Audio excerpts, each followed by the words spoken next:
Hi guys, today we're going to be doing a little two-in-one sort of video because I have two palettes here that are launching on the 26th and they're both from the same brand, and I figured why not put them both into like the same video because that just made sense in my head. So I'm going to show you the two newest palettes from Bella Beaute Bar, and you guys know I love them as a brand. I think they're amazing. They have a really nice formula, and if you're someone who's into like purple shadows, you're really gonna like these releases. So the first one is, I'm pretty sure like their Valentine's release, so it's called Dead Roses.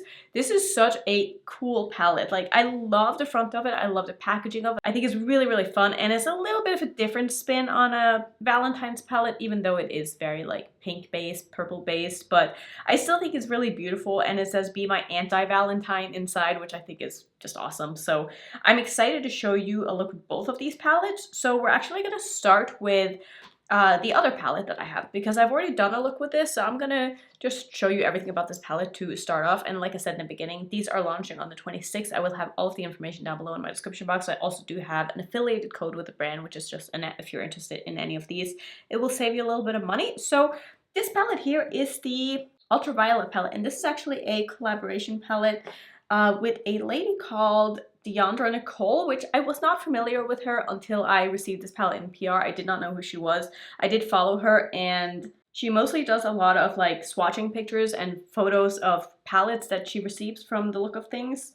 I don't really see a lot of like her own makeup aesthetic. She does some photos of her makeup, but not a whole lot. But like I said, I will leave her Instagram down below. I don't know if she has a YouTube channel.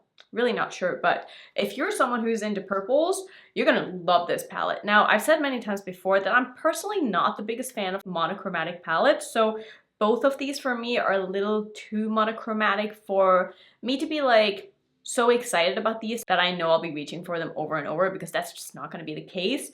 But I know for sure that I'm going to get some really, really nice looks out of these palettes, but these are the kind of color stories that I tend to get bored with a little bit fast. But that doesn't take away from the fact that these are amazing quality palettes and the shadows perform really well, at least from what I've tried so far. So I'll show you the look that I've done with the Ultraviolet palette now, so you can see a little bit on how it performs. But I really did not have any problems at all with any of the shadows. I thought the mattes performed great.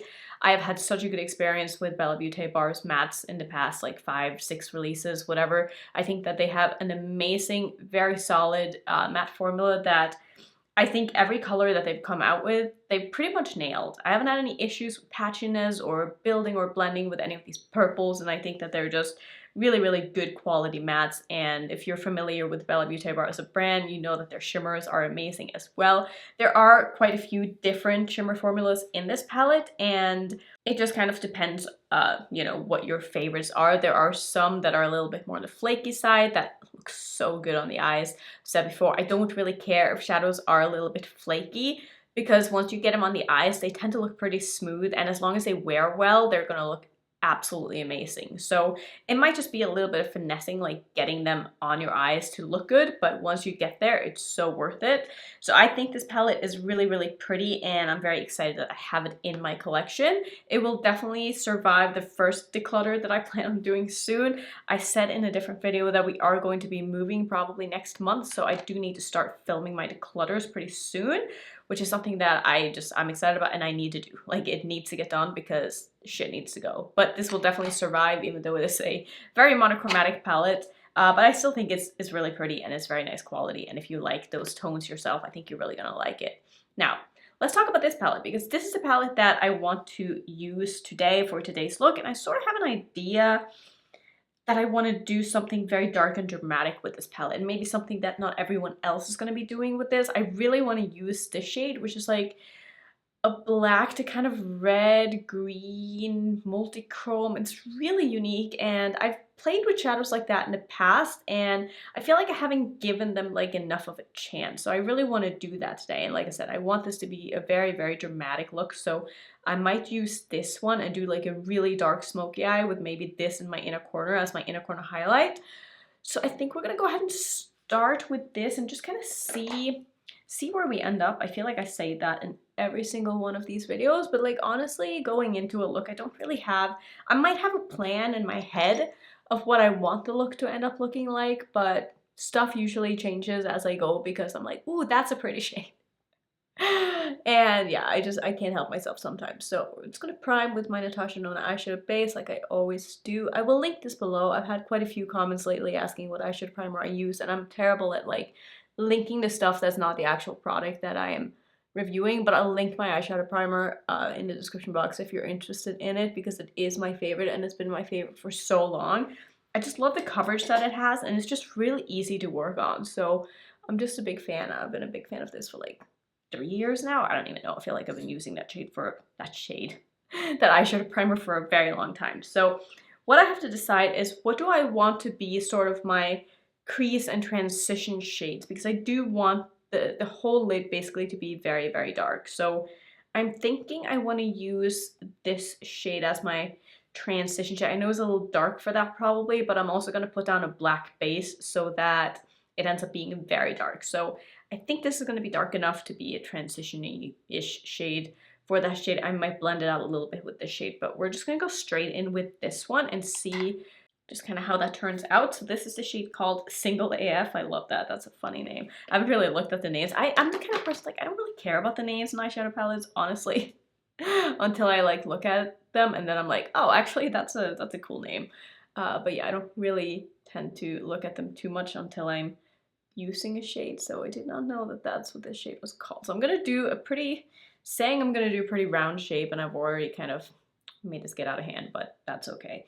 It's gonna be a very, very dramatic look anyway. So I'm just gonna put this into my crease. I'm starting sort of low-ish. I do want to make sure that I have enough room to like blend out this shade, so I'm just packing it in my crease for now, and then I'll take a fluffy brush to like blend out the edges with that. That's a really pretty color.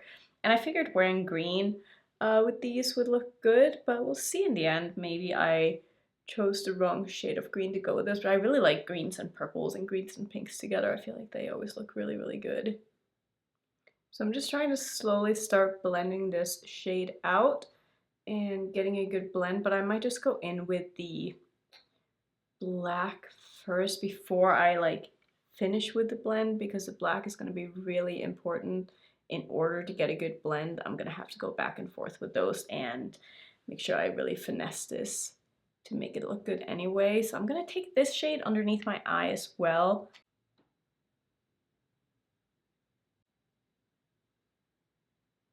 Me saying I was going to do a round shape, and here I am literally trying to wing this out, because sometimes my eye is like, no, you're not doing that.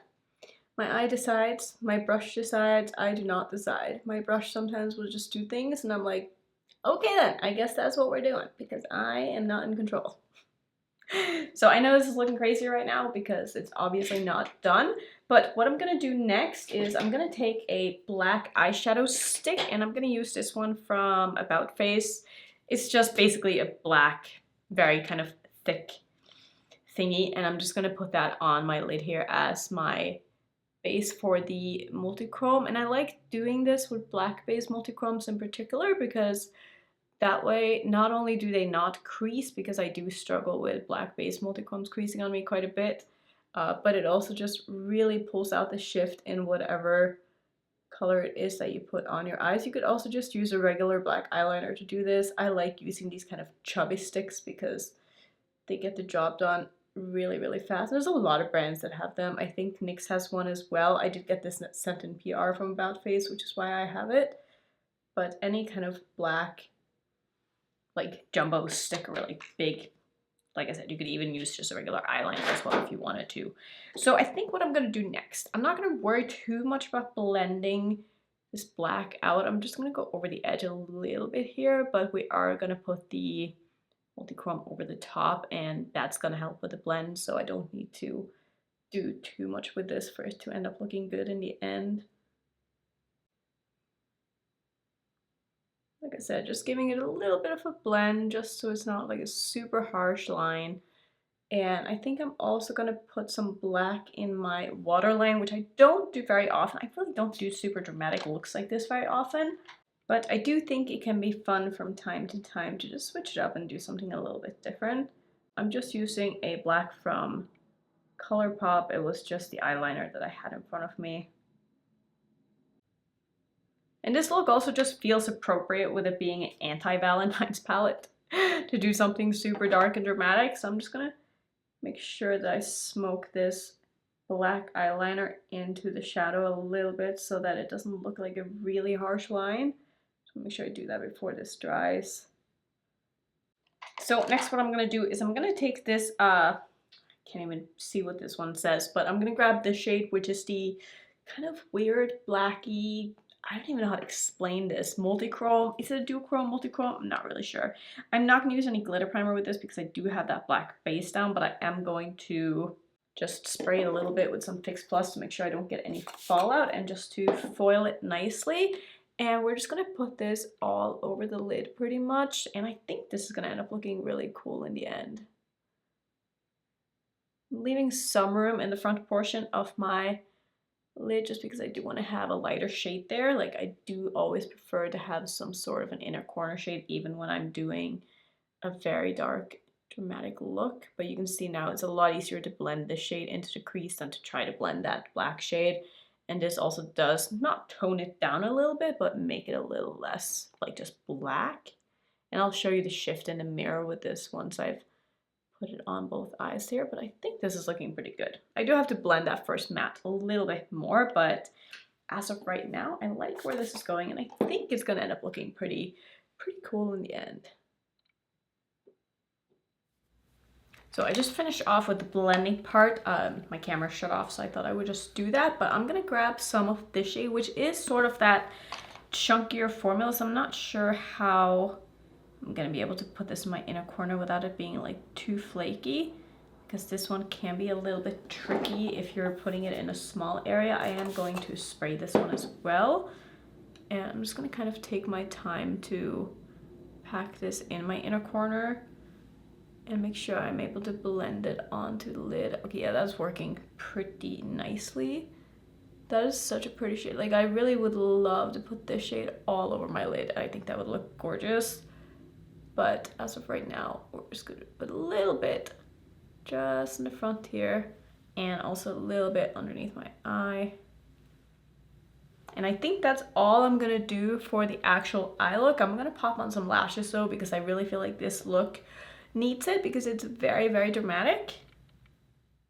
So lashes are on, they're still probably drying a little bit, but this is going to be the final look. I really like how this turned out. Let's see if we can see the shift in that shadow. Oh yeah, we can definitely see it. I'm not sure if you can see it as well as I can, but there's a very strong shift to sort of a peachy, greeny, I don't know, it's so interesting because the black base is like what is showing, but then the shift is like the lighter shade, and usually it's the opposite, which I think that's really cool.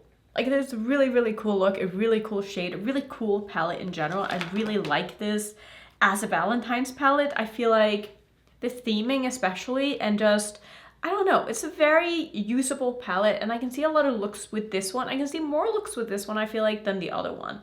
Because I do feel like there's more variation in like the tones and the depth in this, and you can almost go sort of neutrally with this palette if you use these two in the crease. You could also go sort of more bluish if you use this one and this one in the crease. Then you have like the reds and the oranges on their own, and like the pinks on their own, and like the pink and the blue. It's like, I feel like there's just more you can do with this palette. And you could also do a really simple look with just this in the crease, this all over the lid will look beautiful.